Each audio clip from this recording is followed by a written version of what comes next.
Has anybody ever gone through a transition in your life? No? Really? Changing from one state of being to another, perhaps? Well, yes, of course we have. We've all done that, maybe from childhood to adulthood, right? That's probably the first one that we go through. Maybe we've had a change in relationship, single to married to single. To married. Ba-dum-bum, right?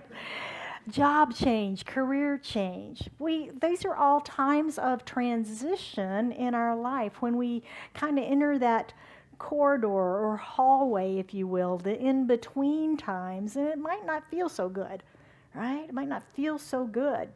Maybe you're in one now. How's it going? How's it going? So my talk today is called Transitions, as we are going to look at these corridors or neutral zones in between what was and what is yet to be. It's the time of not knowing, right? The time of not knowing. And we're going to look at how maybe our intuition can support us in that space, because we're talking about intuition, of course, all month. And we're going to look at some steps that we can take to find some meaning, perhaps, in that space of unknowing, in those corridors or hallways, between the doorways, if you will, in our lives. It was William Bridges who wrote a wonderful book back, I think the first edition was in the 70s maybe. It was called Transitions. And he says, and all you wanted was to find a little help in climbing out of the strange crack between life's floorboards that you unexpectedly fell into. It can feel that way, right? Yeah, sort of like Alice in Wonderland and down the rabbit hole when we enter these times of transition, because they're strange and foreign and they don't feel comfortable necessarily.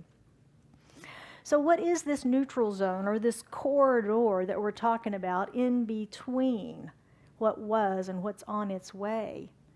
Bridges says that the experience of change or transition has 3 phases. They all begin with endings. And then there's the neutral zone, and then the new beginning. Endings, it's part of everybody's life, right? We all have endings. Things are constantly ending in our lives. People change, people come, people go, jobs change, houses change, locations change, things change all the time, right? There's constantly endings in our lives. And they usually occur as a result of our choosing to end something, a relationship or an employment or a location. We choose to move. Or maybe we are inviting something external to us to end it. And sometimes we can look at that and feel like a victim. They fired me. When in fact, perhaps our actions have called in that change. Perhaps our actions have called in that change. So reflect on your life and think about the times that something has ended in your life. Were you the one with the activity of ending, or were you the receiver of the ending? Think about that in your life. There's usually a pattern to our lives about whether we are the one that ends or we are the receiver of that. And think about that in your life. How we recognize and process the endings is the key to the new beginnings. When we end a job or relationship, we walk away from it. If we have not done our healing work, we're simply going to attract that same thing back, aren't we? That same energy, because it's like that book, wherever you go, there you are, right? We haven't changed. We have this time of transition in between the ending and the new beginning to do our healing work. And that's why it's so important to make sure that we heal at those endings in our lives. From the science of mind perspective, we know that our beliefs create our reality. You've heard that once or twice maybe? Yeah, our beliefs create our reality. And not having that healthy ending, one where blame, fear, and resentment are not healed, just calls that right back into our experience. It just calls it right back into our experiences. If you've ever felt like your boss was your mom or dad personality, or maybe you've dated or married the same personality, I will say, over and over, you know what I'm talking about, right? It's that unhealed part that just keeps calling back in that same energy that we've yet to heal. I think of the final step of endings as a threshold, as stepping over a doorway, a threshold into the new. But it's not new. It's new, but it's not the new beginning yet, is it? It's just leaving the old. It's stepping out of the old into this neutral zone, leaving behind the past and not yet knowing what's next. Requires a willingness, doesn't it? A willingness to surrender, a willingness to just be in that unknowing. I know a lot of times when folks will end, I'm always amazed if someone ends a marriage and they, they may be separated and they immediately jump on Match.com and they start looking for that next relationship. And it's like, whoa, time out. Take a breath. Learn who you are now in the new space, right? Learn who you are in the new space. Take the time of transition. When I was completing ministerial school, it was a time between graduation in June and licensing in August. And I entered this time of transition. I was transitioning from being a student and to hours filled with study and travel plans to get to San Diego and back, and the frequent contact that I had with students and teachers, and just that whole lifestyle that I had made space for, that component of being a student of ministry, in addition to all the other things in life. And I remember this Saturday morning after graduation, standing in my living room and going, I don't have anything to do. I don't have anything to study. I don't have a paper to write. I don't have any plan. What am I going to do with all this? I was panicked. What am I going to do with all this time? And it took a lot of practice to really step into that place, that space of transition, that space of unknowing what was next. Because I was in the neutral zone of unknowing, and it really felt like a foreign place to me, because I had been so busy before, and now suddenly I've got space, and what am I going to do with it? How am I going to fill it? Our book of the year, Joy's Living Journal, tells us that there is something stirring in your soul that has not birthed itself, but is growing and nudging you from the inside. The old has lost its appeal, and the new is yet to be revealed.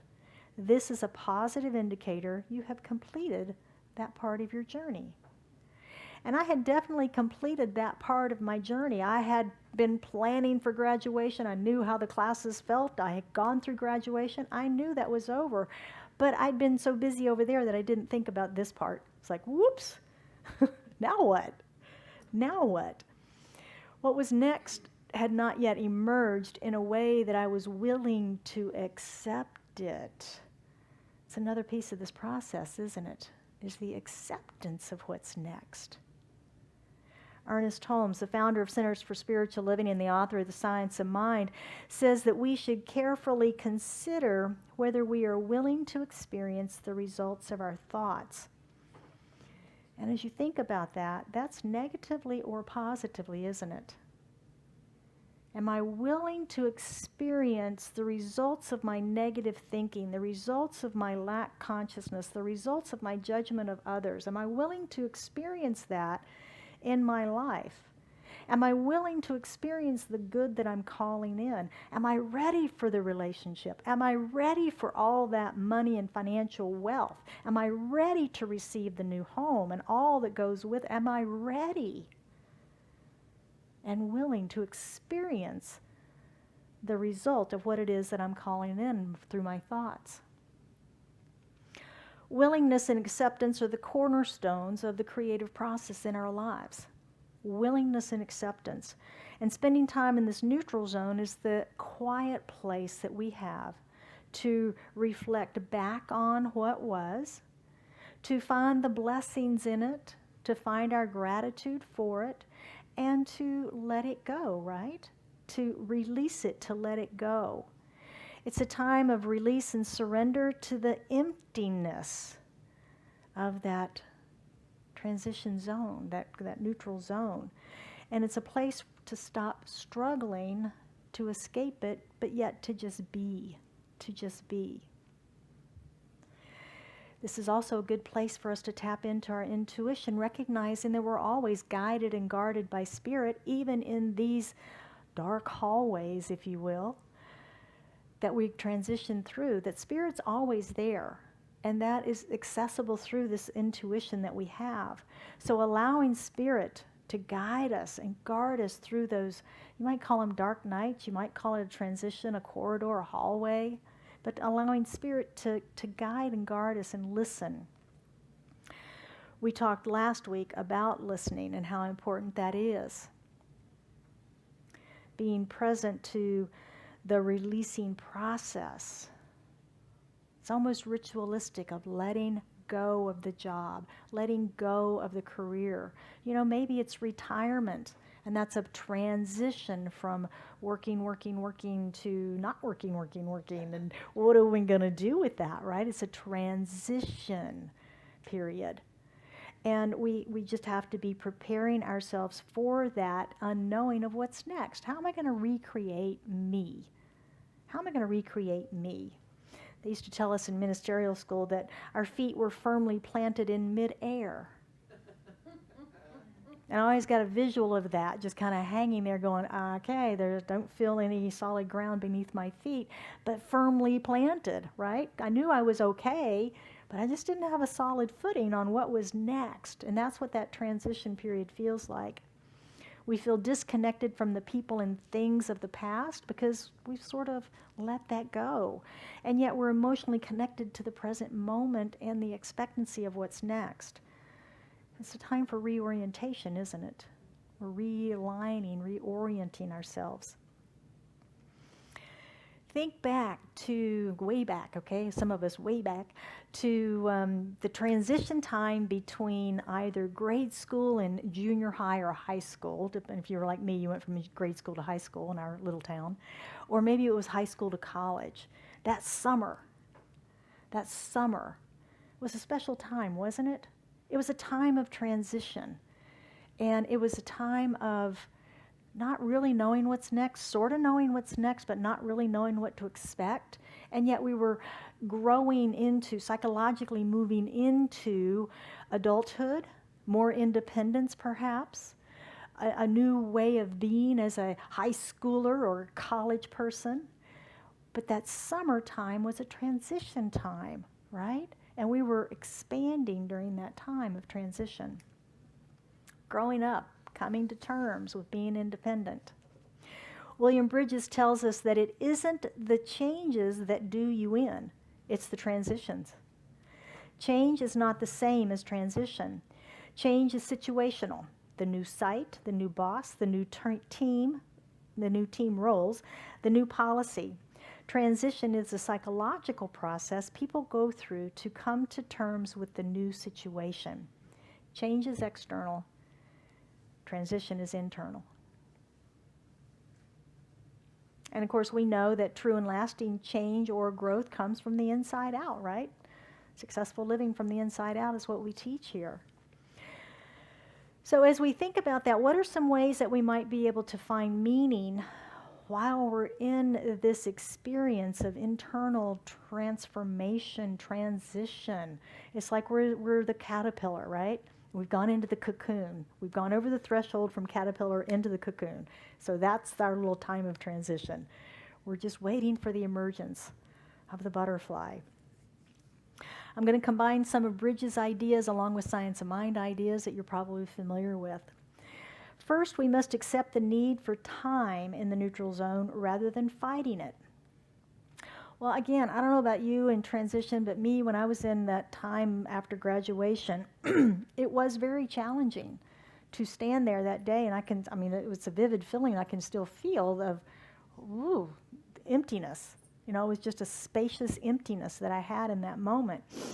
It meant that I had to be still and present to nothing to do, to myself. Many of us experienced this last year in the shutdown. Ooh, it's just me here. I don't have any place I can go or do or see or be. And oh my gosh, what am I going to do with all this time? I've seen a little thing on Facebook recently about, before the pandemic, I used to say that I needed a week off of quiet so that I could clean my house and do these things. And now that the pandemic's over, that wasn't the reason. Wasn't the reason my house wasn't getting cleaned. So it's that idea of being with ourselves, I felt like my life had come to a screeching halt because that chunk of it was suddenly gone. Maybe it's a divorce. Maybe it's a job change. Maybe it is retirement. And that chunk of life is suddenly gone. And it can be jarring to us. So accepting the need for the time in the neutral zone rather than fighting it. Just go with it. Be with it. Find a regular time and place to be alone. Now, most of us have a daily spiritual practice where we maybe go into the silence, we do meditation, journaling, those sorts of things. But what we're talking about here is the idea of stepping away from the everyday routine, stepping out of that, where we're not tied to the people, events, and circumstances that tie us in the past, that we have. Maybe we call it a sabbatical, maybe we call it a retreat, maybe it's just getting out in nature, a time of deep reflection. If you think of the native traditions, where there's the rites of passage for the young adults, or teens, I guess, moving into adulthood, there's a ritual, and the village sends them out, and they go out into the woods or to the desert, and they spend time alone. Maybe it's the sweat lodge or some sort of retreat or something that they do. But it's a rite of passage, a transitionary time from being a teenager to being an adult. And it's an acknowledgement that's in many of the native traditions that we really haven't incorporated in the American lifestyle. Another idea is to create a log or a journal of what you're experiencing in the zone. Documenting what's happening. What am I thinking about? What am I puzzling about? What decisions am I making? What decisions am I not making? Right? What am I doing? What's my mood? What are my dreams? What am I dreaming about during this time? What is my subconscious bringing forward while I'm sleeping and turning off my conscious mind? And keep a log, not like a dear diary, oh my gosh, I can't believe what's going on here, but really what is going on deeply within you that you're feeling and thinking during this time. And take this opportunity to discover what you really want. Many of us can't answer that question. What do you really want? What do you really want? Many times this lack of being in touch with what we want is a result of childhood. Many of us were told growing up that we didn't really know what we wanted, or it was discounted what we thought we wanted, or we were told we couldn't have what we wanted due to cost or some other reason. So in an effort to protect us from that disappointment and pain, we shut ourselves off to a connection to what it is we truly want. So it's a protection mechanism that many adults today continue to deal with. What do you want to do? I don't know. What do you want to do? Where do you want to go? I don't know. Where do you want to go? Anybody else have those conversations, or am I alone here? And I think it's because of that, and being cut off at a young age, of not being encouraged to express our desires or having the ability to make them come true at those young ages. So unfortunately, nope, I already did that. And the final point, there we go. If it all ended today, what would be unlived in my life? If it all ended today, what would be unlived in my life? Now, if you've never pondered that sort of a question, many of our classes, we write our obituaries. And if you've never had that experience, it can be quite powerful to sit down and really think about our lives. It does two things. First, it gives us an appreciation for where we are, where we've been, where we've come from in our lives. Secondly, it helps us to recognize, wow, unlived, undone, what else I want to achieve in my life or experience, or how much more love I want to give, or I really do want to be in a loving relationship. I really do want to travel with family and friends. Whatever that might be, it can help us to be an inspiration through our time of transition into what is next for us. What is next for us? We did this practice in many of our classes, and again, it is very powerful to just sit down and give some thought to that. If you've ever written someone else's eulogy or obituary, you know the sacredness of doing that for another. Imagine doing that for yourself. And you can either do it as of today, or you can look at it in 5 years or 10 years or 20 years, however you'd like to write that. So these are just a very few of the suggestions that can support us in getting through, moving through this time of transition in our lives. You're familiar with many of these as spiritual practices. We talk about moving into the silence. We did that last week, and taking a retreat or a sabbatical, and also journaling and deep contemplation. And what is currently unlived? What is currently unlived in our lives? It's important to remember that when we are facing these transition periods, that we go in grace, and that it's just part of the journey that's necessary for us to move through to the other side. We grow through, we expand through, right? Because when something ends, we've usually learned and grown in that experience. And I think it's Esther Hicks who talks about taking the expansion. You know, our soul has gotten it. Our soul has pulled us forward, but we haven't taken the expansion with that yet. And this transition period is a time for us to expand in our consciousness and in our awareness to receive what's next in our lives. So it's an important, very important time for us. So let's take a look at some ways that we might be able to practice this in our lives. It's a rehash somewhat of what we just talked about. But if you haven't signed up for Mindful Monday, it's an email that goes out each and every Monday morning that is a recap of the talk, some of the quotes and notes, as well as the practicing the principles that you can use in your life throughout this week to stay in touch with our talk today.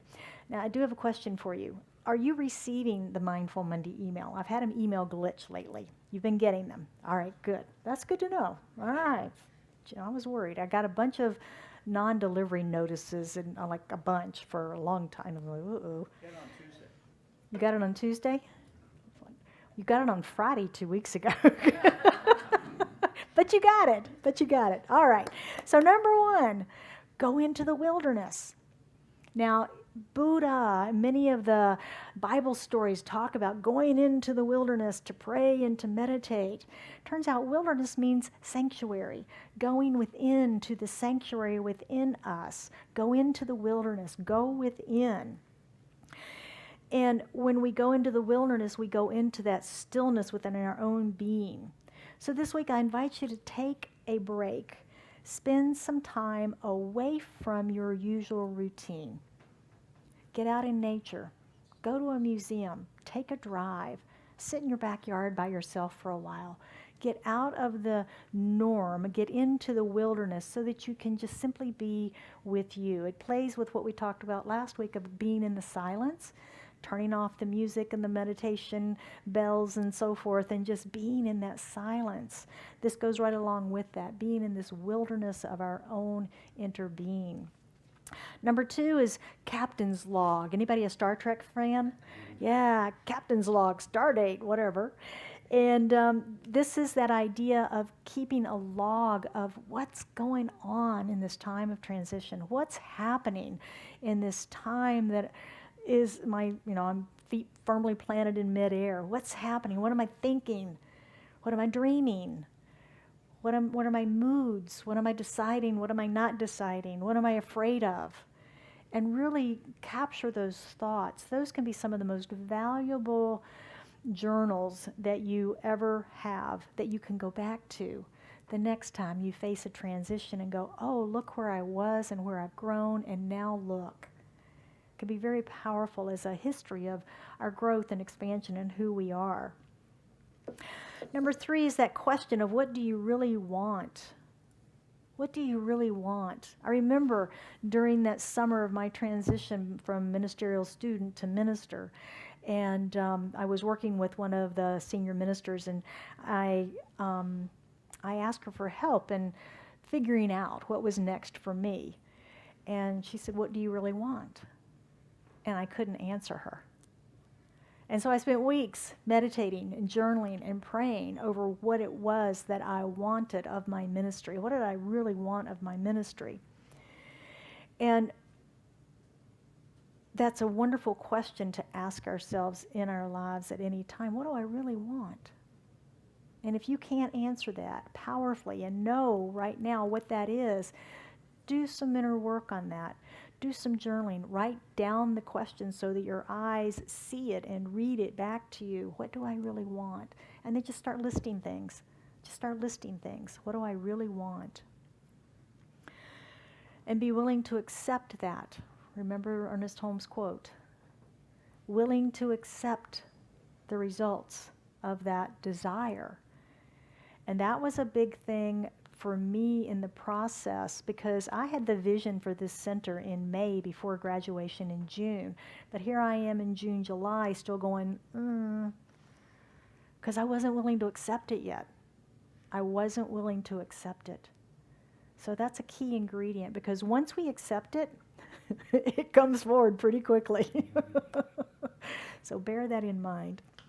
And the last is what is unlived in my life. And again, a great contemplative exercise for us to do. If just asking, if life ended today, what is unlived in me? What is my soul's calling, my soul's journey that I'm here for, that I've not yet done, if anything? If anything. And just make some notes about that. So transitions happen to all of us. They may be large and transformative, or they may be small and very easy to go through. But no matter what they are, our tendency can sometimes be, let's just get this thing over with and get me to the other end, right? Rushing through it. Or I think I've changed my mind. I'm going to go back over here. Neither of those serves our soul. Neither of those serves our purpose in life. We are where we are. We've transitioned out of what was. We are in the space of opening to infinite possibilities of what's next for us. And take the expansion. Take that expansion in the neutral zone. It's a time of deep reflection and sacred openness and listening to the divine. Hear Spirit gently guide us.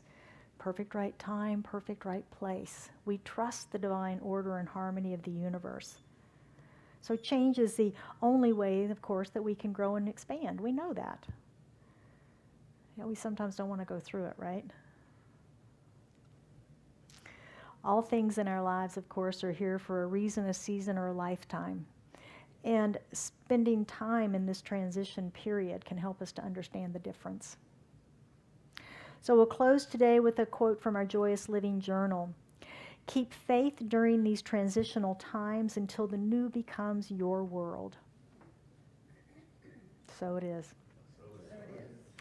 Would you join me for a prayer, please, this morning? As we go within, we listen for that loving voice of Spirit, recognizing that it is still and quiet because it's not intrusive. It is simply love. It is harmony and order, balance. It is abundance and prosperity and joy and happiness. It is health.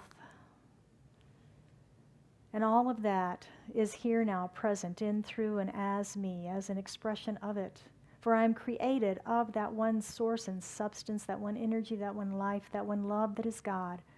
And as I know this for myself, I know that for each one of us gathered here, gathered online, or gathered later, joining us in this community, as this community, for we are one in spirit and in each other. And so recognizing that and just knowing that, I speak my word for and about each of us today.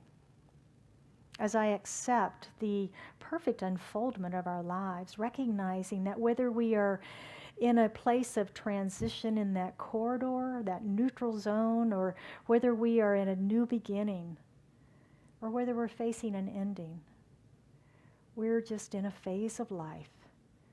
And we are guided, guarded, and protected by Spirit always, no matter which phase we may be in at this moment. And I just accept that whichever phase that it is, if it's the excitement and newness of beginning, if it's the contemplative state of transition, or if it is the sadness of ending, that Spirit is right here where we are. I know for anyone that has anything on their heart today that they are seeking prayer around, as they lift that into this consciousness of this prayer, that we hold that in love and in light and our own energy with them, recognizing that whatever needs to be clarified is clear and presented in ways that are easily understandable. Whatever needs to be healed, that healing is revealed with ease and grace. And the perfection of life continues to bubble up through us. I know that if it's financial, that prosperity reigns, that the good of God flows to and through all, through this center, through each and every one of its members and congregants, and to all who listen. For we are abundantly blessed and sourced of the divine. And our creative expression, that is God expressing as us, through us, continues to flourish.